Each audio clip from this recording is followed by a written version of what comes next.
tous. Euh, vous avez été très nombreux à écouter le dernier briefing et nous en sommes très contents. Ça prouve que ces briefings ont véritablement un intérêt, une utilité, ce dont on ne doutait pas vraiment.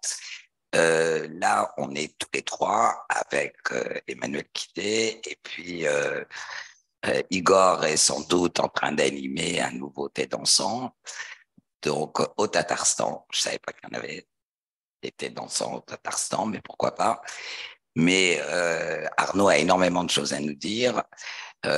Vous allez commencer par la suite des événements qui sont passés la semaine dernière et vous aviez déjà bien détaillé lundi, mais il y a encore plein de choses à dire. Et puis les choses commencent peut-être à se décanter, à se digérer. Donc ensuite, on aura droit à la situation politique, économique et l'international. Arnaud, la parole est à vous.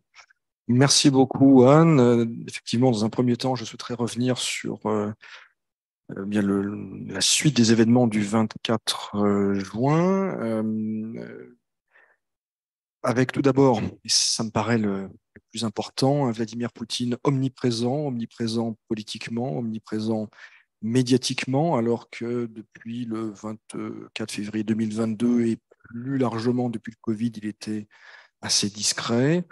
Alors, que doit-on retenir? D'abord, une prise de parole lundi soir, un discours assez court, manifestement enregistré le samedi, qui a laissé beaucoup d'observateurs sur leur faim parce que, de façon un peu artificielle et fausse d'ailleurs, avaient été annoncées de grandes décisions, des décisions qui engageraient les destinées de la Russie. Ces propos avaient été prêtés à M. Peskov, porte-parole de la présidence. Il s'avère que c'était une fake news. Simplement, Vladimir Poutine s'est exprimé, a de nouveau évoqué le sort des pilotes tués par Wagner et a rappelé finalement le récit des autorités russes sur le sujet. Vladimir Poutine, le lendemain, c'est-à-dire mardi, a participé à deux événements publics au Kremlin cette fois-ci. D'abord en extérieur, il est intervenu devant des détachements de différents ministères de force. Il a ensuite, au Kremlin même, reçu des représentants du ministère de la Défense. Hier, nouvelle double séquence avec une réunion avec Ramzan Kadyrov au Kremlin et un selfie très médiatisé. Puis un bain de foule au Daghestan, à Derbent plus précisément, où il participait à diverses réunions. Alors, que doit-on, comment analyser cette séquence de très grande activité politique et médiatique? Il y a, je l'ai dit, la construction d'un narratif sur deux points, me semble-t-il. D'une part, le bain de sang évité, et d'autre part, sur Prigogine escroc. Ce point précis a été mis en avant, souligné lors de l'intervention de Vladimir Poutine au Kremlin, intervention au cours de laquelle il a mentionné les sommes tout à fait considérables allouées à Wagner depuis mai 2022, près d'1 milliard d'euros. Et finalement, ce que cherche à faire Poutine, c'est à faire passer Prigogine pour peut-être ce qu'il est d'ailleurs, c'est-à-dire un bandit issu des années 90. Il y a très clairement une volonté de retrouver une forme de spontanéité dans la communication politique du président. Je dirais, je sais que je vais vous choquer par cet horrible barbarisme, Sheran, une volonté de se débunkériser et de reparler au peuple finalement directement, de retrouver une gestuelle. Et on a aperçu hier peut-être même un code vestimentaire du début des années 2000, du Poutine, du premier mandat, de ses apparitions au Daghestan, en Tchétchénie. Alors, on verra. La sagesse dit qu'on ne peut pas entrer deux fois dans le même fleuve, mais en tout cas, cet effort de communication est manifeste. On verra bien s'il porte ses fruits. Pardon de vous interrompre, mais quand il a fait un bain de foule au Daghestan avec des selfies. Il était tout souriant, très aimable, comme on le voit rarement depuis quelque temps.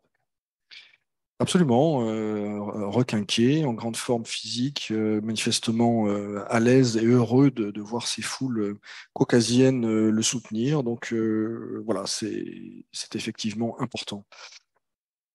Autre événement politique dans la continuité des événements de samedi dernier, à Minsk, Alexandre Loukachenko, qui s'est exprimé devant la presse assez longuement. Il a d'abord apporté des détails sur les événements, qui a appelé qui à quel moment, qui voilà, était en première ligne, si j'ose dire. Alors, c'est intéressant en soi. Je ne sais pas quel crédit accorder à ces propos, s'il faut les prendre au pied de la lettre, pas forcément, mais ça paraît en tout cas assez intéressant. Ce que j'en retiens personnellement, c'est le fait que Alexandre Loukachenko est de nouveau incontournable. Je dirais même plus, il est de nouveau un acteur de la politique intérieure russe. Alors, de façon un peu différente de ce qu'on avait observé à la fin des années 90, hein, à l'époque, euh, Loukachenko, de façon presque ouverte, était candidat au Kremlin, en réalité. Dans le cadre de l'État unifié Russie-Biélorussie, on ne croit pas aujourd'hui qu'Alexandre Loukachenko envisage de succéder à Poutine, mais il devient, pour paraphraser un de mes collègues politologues, il redevient un membre du Politburo, en d'autres termes, un personnage qui peut faire défaire les rois, ou en tout cas appuyer une coalition. C'est tout à fait inattendu quand on se souvient des événements d'août 2020, il y a 3 ans seulement. À l'époque, on s'en souvient, Alexandre Loukachenko était contesté dans la rue, des centaines de milliers de Biélorusses manifestaient à Minsk. On a tous à l'esprit cette scène extraordinaire d'un Loukachenko brandissant une Kalachnikov et disant en quelque sorte qu'ils viennent me chercher. Eh bien, aujourd'hui, Loukachenko, d'une certaine façon, en tout cas c'est comme ça qu'il présente les choses, sauver en quelque sorte la paix civile en Russie, et c'est d'autant plus apprécié qu'il positionne la Biélorussie comme faisant partie de la même nation, ces deux États, mais la même nation russienne. Donc très clairement, un Loukachenko ressuscité politiquement, et qui va sûrement essayer de monnayer, au sens premier du terme, ce retour en grâce. S'agissant de Loukachenko, il y a une inconnue, c'est le rôle qu'il entend laisser jouer à Wagner sur son territoire. Est-ce que c'est un moment transitoire? Est-ce que Loukachenko ne serait pas tenté, par exemple, de se servir de Wagner, de le mandater, par exemple, pour sa sécurité personnelle? C'est une hypothèse, je crois, que l'on devrait creuser. Pourquoi? Parce que Loukachenko craint toujours des mouvements armés de la part de l'opposition en exil, craint pour sa sécurité, et le fait que Prigojine ne soit plus un homme du Kremlin peut accroître sa valeur aux yeux de Loukachenko. Donc, à suivre. Alors Wagner, justement, reparlons-en, avec, il faut bien le dire, un flou total ou presque sur ce qui se passe autour de M. Prigojine, de ses actifs. Certains bureaux de Wagner auraient rouvert à Novosibirsk et à Saint-Pétersbourg. Il se dit que M. Prigojine, hier, était en Russie, entre Moscou, Minsk et Saint-Pétersbourg, à bord de son jet privé. Il aurait été aperçu dans ses bureaux de la capitale du Nord, ce qui paraît assez invraisemblable, mais l'information semble crédible. Comme je le disais lundi, on devrait assister en réalité à une forme d'inventaire des actifs de Wagner, qui pour partie seront évidemment confisqués ou repris par d'autres acteurs russes loyaux envers le pouvoir. C'est probablement le cas de la holding de médias. Quand je dis médias, c'est souvent des usines à trolls d'ailleurs. En tout cas, ce qui est tout aussi frappant, c'est le silence radio auquel s'astreint M. Prigojine et auquel, plus vraisemblablement, on l'oblige. Je pense que ce silence médiatique fait partie de l'accord négocié samedi dernier par Alexandre Loukachenko. Autre rumeur, puisqu'on n'a aucune certitude en réalité, concerne le général Sourovikine, numéro 2 de l'état-major russe, qui, à l'automne dernier, on s'en souvient, était en charge des opérations en Ukraine. C'est lui qui a ordonné, entre autres, le retrait de Kherson, contre l'avis de ceux qu'on appelle ici les patriotes, les mouvances Z. Mais Sourovikine, c'est aussi celui qui a mis en place ces systèmes défensifs qui semblent redoutablement efficaces aujourd'hui contre l'armée ukrainienne. Eh bien, ces dernières heures, il a été question de son arrestation. Le Financial Times, à la mi-journée, a parlé de son arrestation. D'autres sources plus crédibles indiquent qu'il a été effectivement interrogé par des procureurs militaires comme d'autres hauts responsables russes qui étaient en contact, en lien direct avec Wagner. Et s'agissant de Sourovikine, ce n'est pas étonnant puisque c'est lui qui faisait le lien institutionnel et opérationnel entre le ministère de la Défense et la compagnie militaire privée de M. Prigogine. C'est évidemment un sujet sensible parce que Sourovikine est très populaire dans les troupes russes. Il est très respecté, à la différence d'autres hauts responsables, d'autres hauts gradés comme M. Gerasimov, par exemple, le ministre de la Défense, qui sont plus clivants, on va dire les choses poliment. Sourovikine, lui, jouit d'une popularité certaine et évidemment, l'annonce de son arrestation a produit l'effet d'une bombe. Encore une fois, la vérité semble un petit peu différente. Je dirais plutôt qu'il a été gardé à vue au sens non pas judiciaire du terme, mais littéral. Il n'est pas question d'incarcération et n'a pas été démis de ses fonctions. Donc, là encore, soyons prudents, mais le fait est que, évidemment, les services de sécurité cherchent à comprendre ce qui s'est passé, où sont les failles, et on peut penser aussi que les événements de samedi dernier vont être utilisés par les uns et par les autres pour régler des comptes. Or, on sait que le ministre de la Défense et le chef d'état-major n'apprécient guère le général Sourovikine qui, dit-on, pourrait remplacer l'un ou l'autre en cas de remaniement. J'en reviens, Sharon, si vous en êtes d'accord, à notre déroulé classique, plus classique de nos briefings. Oui. Petite chose, on n'a pas de questions pour le moment. Donc, si vous avez des interrogations, allez-y. On attend vos remarques et vos questions. Même des contestations limitées, certes, voilà. Mais nous acceptons dans une certaine mesure la critique. Donc, le déroulé plus classique de nos briefings, parce qu'il y a également une actualité économique, une actualité diplomatique. Tout d'abord, un chiffre, 46% du brut importé par l'Inde au mois de mai provenait de Russie. C'est un record absolu, ce n'a jamais été vu. La moyenne, alors non pas pour le mois de mai, mais pour le mois d'avril, la moyenne du prix, c'était 68 $ par baril, c'est-à-dire en réalité au-dessus du fameux seuil instauré par le G7, mais sensiblement moins que le prix de vente du brut saoudien, 88 $, ou d'Irak, 68. En d'autres termes, la Russie vend son brut à l'Inde avec un rabais d'environ 20 $ par baril, mais à des niveaux qui sont supérieurs au seuil d'interdiction instauré de façon unilatérale et inefficace manifestement par les Occidentaux. Deuxième point qui me paraît significatif, c'est la première lecture à la Douma d'État du projet de loi instaurant une contribution exceptionnelle, un impôt exceptionnel sur les bénéfices exceptionnels de certains grands groupes. On en avait parlé il y a quelques semaines. L'objectif, il est clair, c'est de faire entrer de l'argent dans les caisses de l'État et de financer l'opération spéciale, entre guillemets. Seraient concernées 2500 entreprises réalisant un bénéfice de plus d'1 milliard de roubles. L'objectif, c'est de collecter 300 milliards de roubles d'ici le mois d'octobre. Donc, encore une fois, les PME ne sont pas concernés.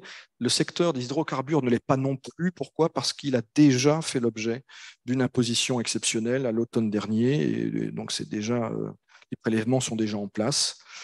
Le vice-ministre des Finances, M. Sazonov, que nous avons eu le plaisir d'ailleurs de recevoir il y a quelques semaines ici, ne ferme pas la porte à une nouvelle contribution exceptionnelle. Ce qui est intéressant de noter, c'est que la Douma d'État, pour une fois, est assez divisée sur le sujet. Les communistes, Russie juste, ont voté contre, estimant que les uns et les autres faisaient du lobbying pour échapper à la contribution. En d'autres termes, que cet impôt n'était pas très bien périmétré et donc devait être revu. Encore un chiffre, le salaire réel qui, en glissement annuel, c'est-à-dire par rapport à la même période de l'année dernière, en l'occurrence le mois de mai 2022, a augmenté de 10%. Aujourd'hui, le salaire moyen en Russie, c'est 71 000 roubles, à ne pas confondre avec le salaire médian, qui est de 40 000 roubles. Pourquoi cette hausse de 10%? Une inflation faible. Aujourd'hui, l'inflation est à peu près à 2,3 et un effet de base par rapport à l'année dernière et surtout peut-être, une réelle tension sur le marché russe du travail.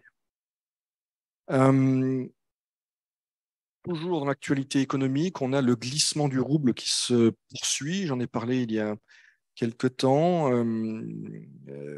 Aujourd'hui, la Banque centrale a fixé le cours officiel de l'euro à 95, du dollar à 87. Ce sont des niveaux qui n'avaient pas été relevés depuis la fin du mois de mars 2022.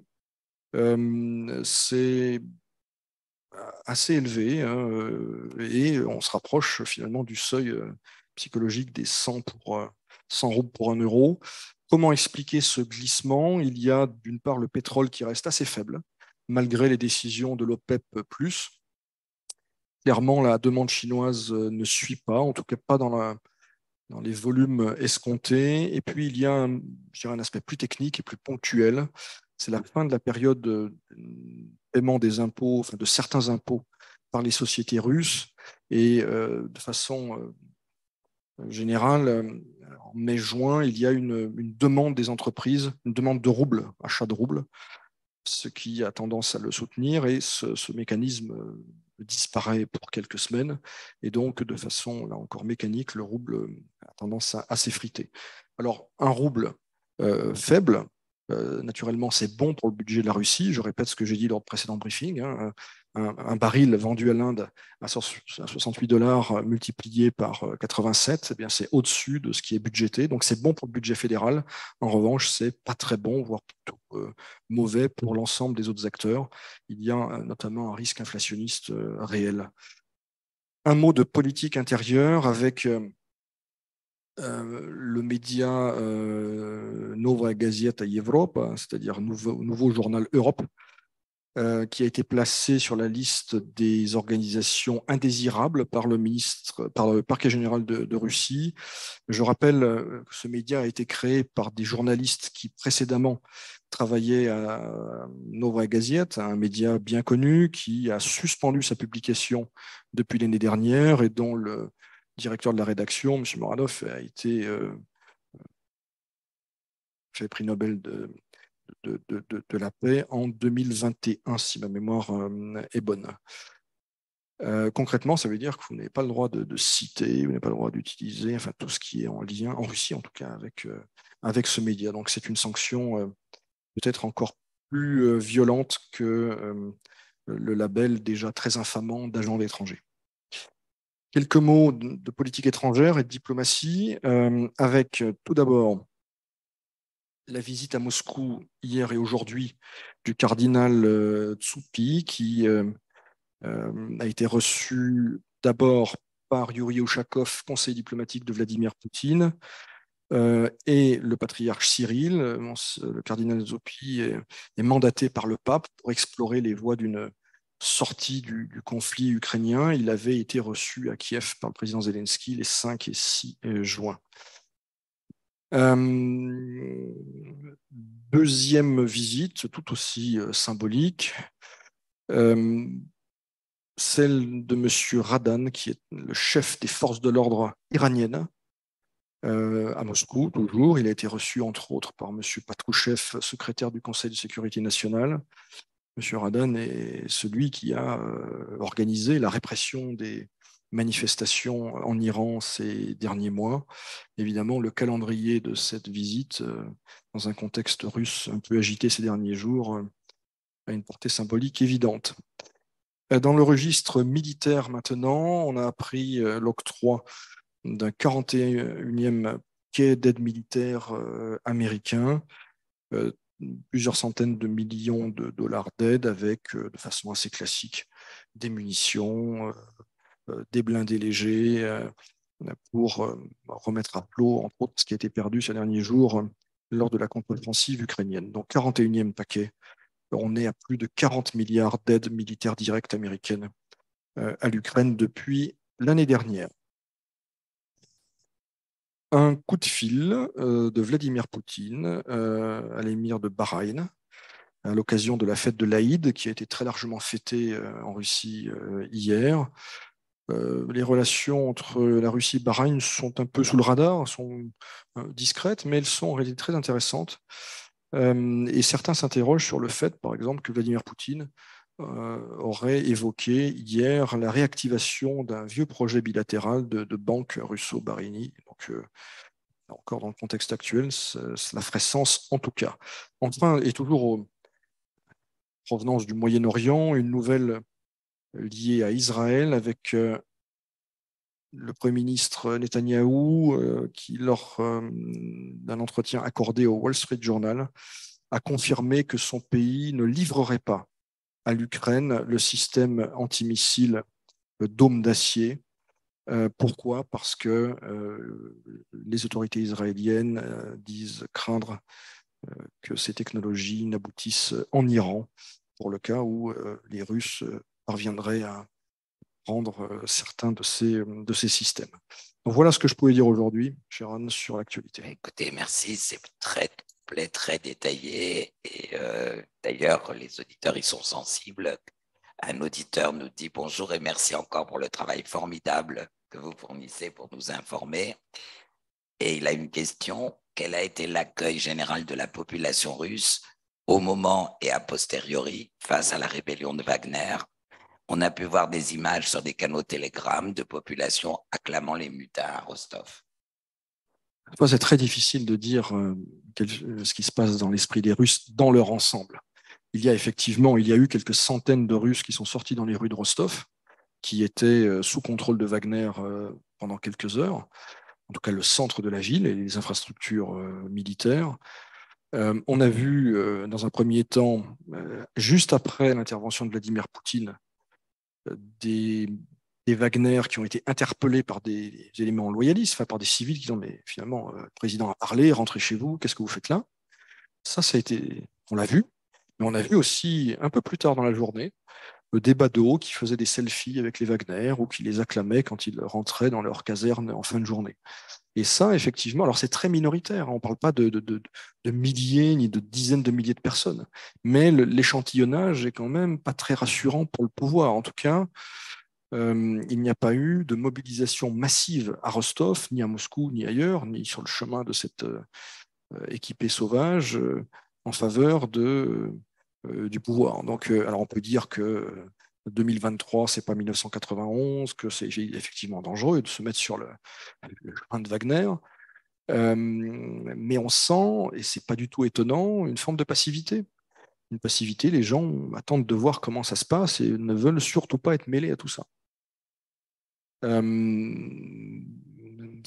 Donc ça explique aussi peut-être le changement de stratégie de Vladimir Poutine que j'ai évoqué au début de mon intervention. Il est bien possible que ses conseillers, certains de ses conseillers, peut-être M. Kirienko, euh, euh, lui aient dit que finalement cette stratégie un peu distanciée, au-dessus de la mêlée, d'un président qui ne tranche pas, qui parfois procède par silence, tout ça ne fonctionnait pas et n'était pas compris ni par les élites ni par la population et que ça pouvait produire des effets indésirables et qu'il fallait de nouveau s'investir directement, personnellement. Et je pense que Poutine aime plutôt ça d'ailleurs. C'est peut-être une élixir de jouvence, en tout cas on le verra. Mais là, depuis quelques jours, c'est très spectaculaire et très visible. Il y a quelque chose, un commentaire ici d'un russe qui complète un petit peu dites, il est dit les Russes ont pensé que les gens armés se débrouillent entre eux. C'est pour ça qu'il n'y a pas eu de victimes dans la population civile. Oui, c'est ça. C'est que d'une part, c'est dangereux. Hein. A priori, les civils n'ont pas d'armes. Et d'autre part, mais ça révèle autre chose aussi, c'est-à-dire bon, qu'ils se débrouillent et puis finalement advienne que pourra finalement. Le pouvoir, ça ne nous concerne pas. C'est qui est un peu plus gênant quand même. Ce qui est assez vrai traditionnellement en Russie d'ailleurs, mais par début de l'effondrement, où il y avait un intérêt réel, plutôt l'impression d'une espèce de, pas d'indifférence, mais quand même quelque chose Une forme de passivité. de passivité. Quelqu'un nous dit quid de la présence de Wagner en Afrique? Alors, ça fait partie des grandes questions, surtout en Centrafrique et au Mali. Que va-t-il se passer? Est-ce que Wagner international, si j'ose dire, va continuer à exister? Quand je dis international, c'est hors Russie, hors Ukraine. En d'autres termes, au Moyen-Orient et en Afrique. Est-ce que ça va continuer à exister sous sa forme actuelle? Est-ce que ce sera toujours M. Prigogine qui va s'en occuper? Ou est-ce que ce sera repris là aussi par d'autres acteurs russes, privés ou publics? C'est une vraie question. On entend le discours de M. Lavrov et d'autres qui dit finalement qu'il cherche à rassurer les interlocuteurs de la Russie en leur disant qu'il n'y aura pas de vacances sécuritaires et que les engagements seront tenus par les uns ou par les autres. Les autorités centrafricaines ont dit pour leur part que ce soit des Wagner, des Beethoven ou je sais plus comment, ou des Mozart, ça leur était indifférent. L'essentiel pour eux, c'est que la Russie tienne ses engagements en matière de sécurité. Donc, on va voir. On va voir ce qui va se passer. La tendance est plutôt, je pense, à la continuité. Je pense aussi que la Russie va chercher à conserver l'outil Wagner, l'outil sécuritaire, en Afrique, mais aussi en Ukraine. Je pense que c'est une vraie question, puisque personne ne le formule comme ça aujourd'hui, mais sauf peut-être la partie ukrainienne. Mais est-ce que la Russie peut se permettre de perdre de 20 à 50 000, alors c'est peut-être plutôt 20 à 30 000 éléments particulièrement aguerris, et quelles seraient les conséquences en termes opérationnels de la disparition de ces unités qui, certes, aujourd'hui et depuis le 10 mai, ne sont pas engagées sur le front, elles sont en arrière, mais ça peut changer la donne, notamment à moyen terme en cas de contre-offensive russe ou au contraire d'offensive ukrainienne plus poussée. Il est possible que euh, la Russie ait besoin de cette force-là. Que se passe-t-il si elle disparaît, de cette réserve-là? Et d'ailleurs, dans les réseaux sociaux russes, sur les réseaux sociaux russes, notamment sur Telegram, certains correspondants militaires, ces fameux blogueurs que Poutine a reçus d'ailleurs aussi lundi, je ne l'ai pas mentionné lors de mon intervention, certains commencent à s'émouvoir de ça et se disent, et posent la question, est-ce qu'il était vraiment, qu'est-ce qui était le plus important finalement, de faire signer des contrats à ces gens-là, les affiliant au ministère de la Défense ou de les garder sur le front? C'est une question qui pourrait se reposer si les choses devaient se dégrader. En revenir à la question, au sujet précédent, on a une question en forme de commentaire ou un commentaire en forme de question. Étonnant de faire ce parallèle entre la passivité de la population et le fait qu'elle soutient son président à plus de 70% lors des enquêtes. Oui, mais ça, c'est une vraie question. Que recoupe ces 70%? Qu'est-ce que veut dire le mot soutien? Je pense que la nature du soutien, de toute façon, n'est plus tout à fait le même qu'au début des années 2000. On ne sent plus un enthousiasme délirant, sauf à Derbent, euh, pour le président Poutine. Mais c'est normal, ça s'appelle l'usure du pouvoir. Est-ce que ça révèle une absence d'alternative? Est-ce que ça révèle autre chose? En tout cas, est-ce que ça veut dire que 70% des gens sont prêts à sortir dans la rue pour défendre Poutine? Je ne suis pas sûr. Donc la nature même de ce soutien, il doit être questionné. Est-ce que c'est par défaut? Est-ce que c'est la peur du vide? Ou est-ce que c'est de l'enthousiasme finalement quotidien? Encore une fois, je ne mets pas en doute, contrairement à certains de mes collègues, la réalité de ces chiffres. Mais qu'est-ce que ça veut dire concrètement dans les moments de crise? La question se pose. En tout cas, on a quelques éléments de réponse depuis samedi.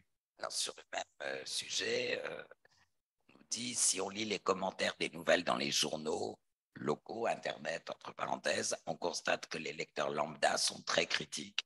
La tonalité étant, on n'est pas dupe, c'est des clowns au pouvoir. Bon, alors tout dépend de qui lit quoi. Je suis pas sûr de ça, je l'ai entendu. Mais oui, il y a des critiques, mais elles ne sont pas majoritaires.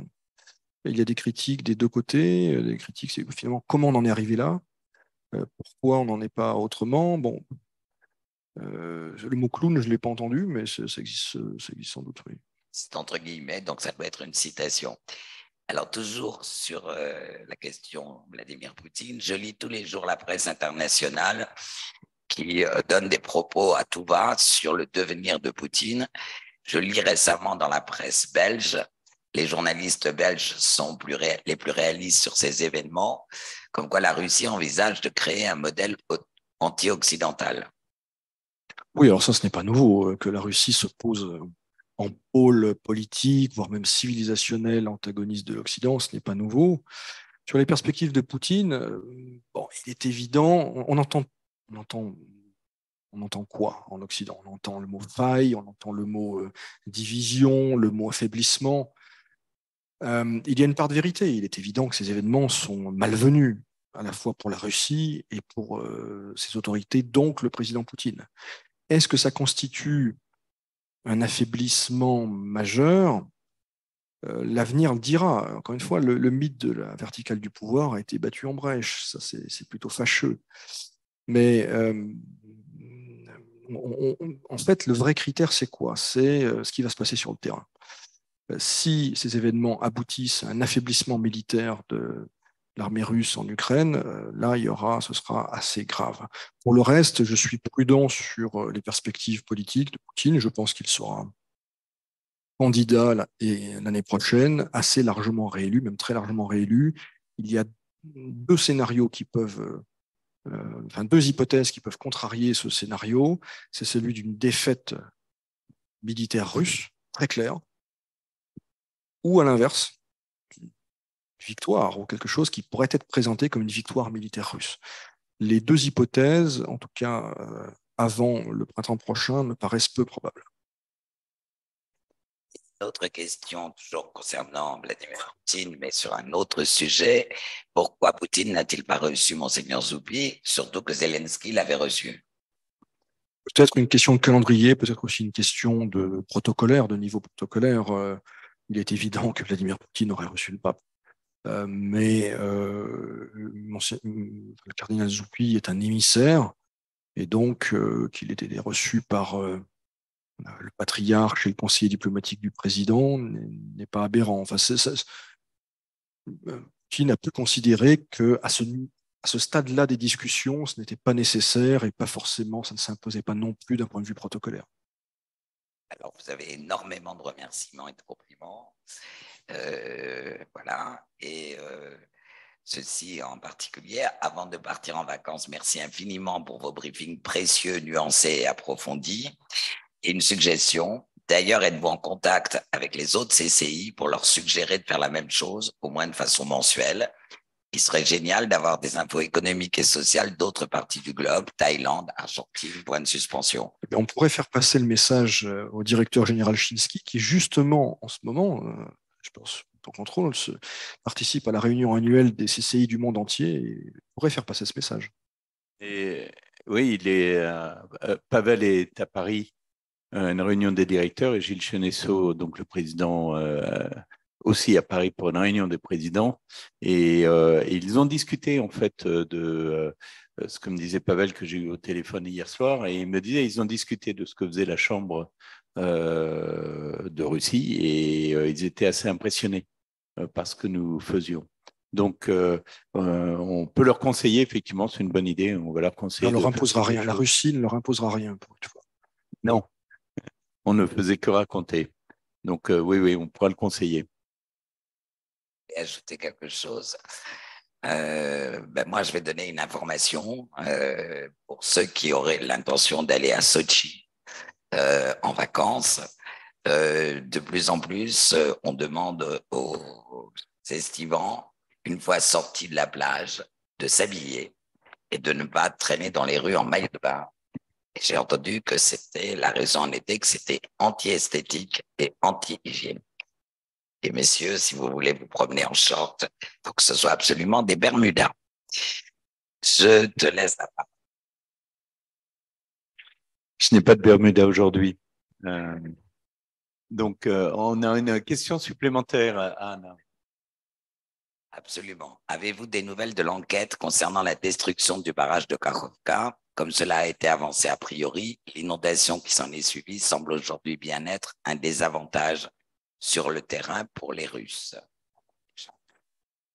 C'est un sujet dont on ne parle plus vraiment depuis une quinzaine de jours.